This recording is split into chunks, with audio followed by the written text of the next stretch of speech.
श्रद्धा प्रणाम करै छी सब मिथिलावासी के। आइ हम एकटा महेशवाणी गाबि रहल छी। किनको इच्छा छलनि जे हम ई गीत गाबी, हुनका सुनाबी। हुनकर नाम छनि श्रीमती रंजना झा जी। और कोशिश करब जे हम ठीक ठाक गायब, अगर किछु कमी लागत तऽ क्षमा करब। धन्यवाद। 80 बरख के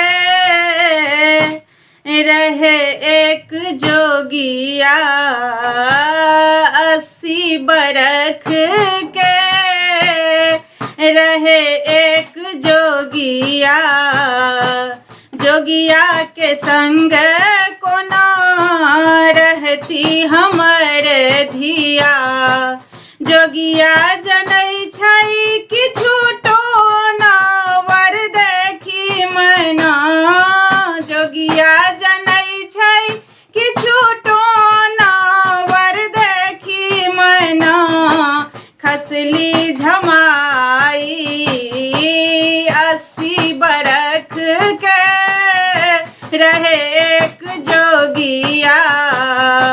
जोगिया के संग कोना रहती हमर धिया। 80 बरख के रहे एक जोगिया। जोगिया के संग कोना रहती हमर धिया। जोगिया जनै छै कि झूठो ना वर देखी मैना। खसली झमाई 12 बरख के हमर गौरी छै। 12 बरख के हमर गौरी छै। 80 बरख के जमाई वर देखी मैना। 80 बरख के जमाई वर देखी मैना। खसली झमाई 80 बरख के रहे एक जोगिया। कथी लाए गौरी माघ नहेली।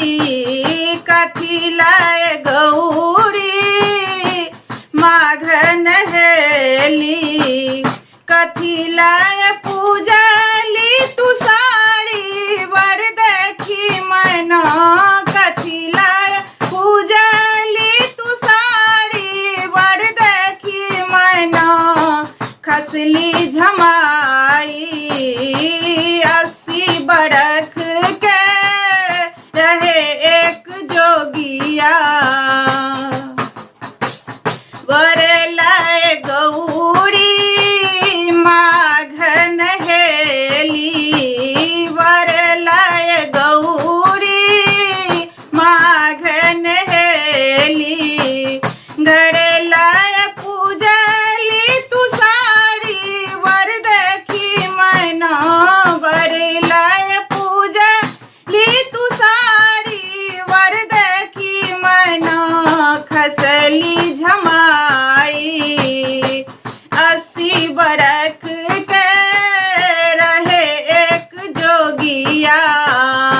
जोगिया के संग कोना रहती हमर धिया।